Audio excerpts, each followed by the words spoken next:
Hey, what's going on, everyone? I'm gonna read you one of my favorite chapters out of one of my favorite books, the Game of Life and How to Play It. Okay, this chapter it changed so much in my life. Okay, so I gotta read this. Listen to this. I promise you, it's worth the wait. When man knows his own powers and the workings of his mind, his great desire is to find an easy and quick way to impress the subconscious with good. For simply an intellectual knowledge of the truth will not bring results. In my own case, I found the easiest way is casting the burden. A metaphysician once explained it in this manner. He said, "The only thing which gives anything weight in nature is the law of gravitation. And if a boulder could be taken high above the planet, there would be no weight in that boulder." And that is what Jesus Christ meant when he said, "My yoke is easy and my burden is light." He had overcome the world of vibration and functioned in the fourth dimensional realm, where there is only perfection, completion, life, and joy. He said, come to me, all ye that labor and are heavy laden, and I will give you rest. Take my yoke upon you, for my yoke is easy and my burden is light.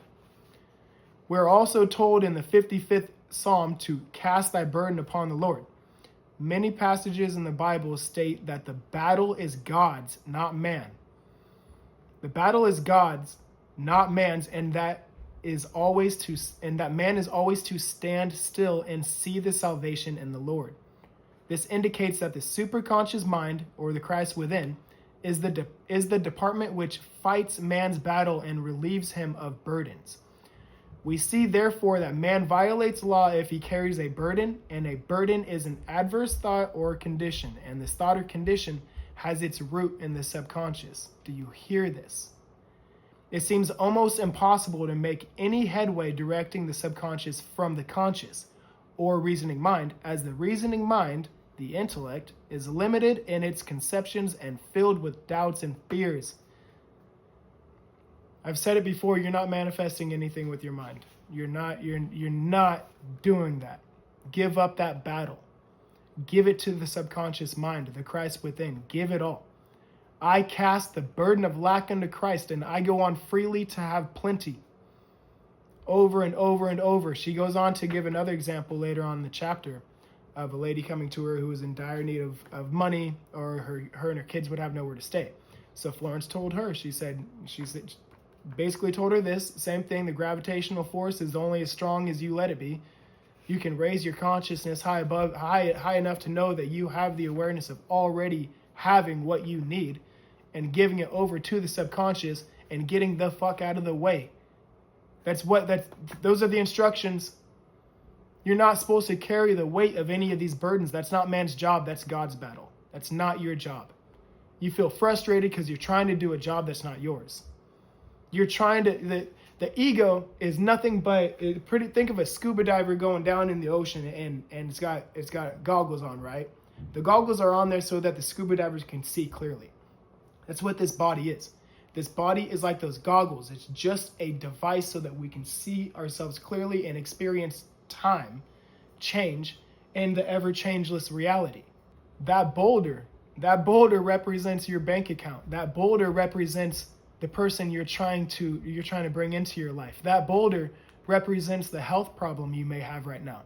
That boulder has just exactly as much weight and pull on it as you give it, as the one and only source of your reality. Whatever you see, you're always right.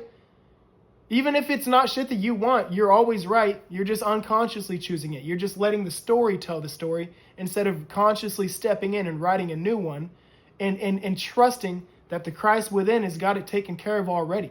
Know your job. Know your job. Your job is not to try to figure out how the hell you're going to make rent next week.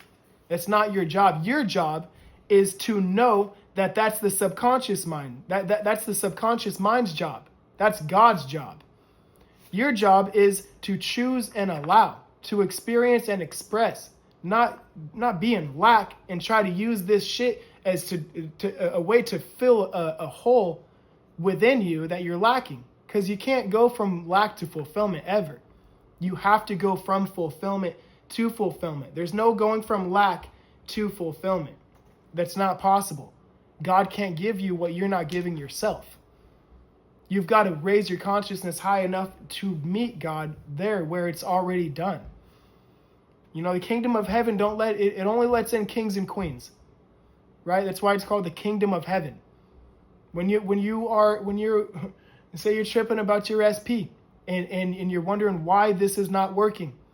Is that a king that infinite intelligence is gonna let stroll right on through the freaking pearly gates? Come on up, bud. You can't stand yourself. You hate yourself because you can't get this musty ass SP. But come on into the kingdom. It's all yours. No, you got it. You got to raise your consciousness up to meet God at his level. Give the burden of lack unto Christ. I cast the burden of lack unto Christ, and I go on freely to have plenty. The God within me is everything to me, and I don't have to worry about anything. Shit, stick with those two mantras if you want to. You're covered there.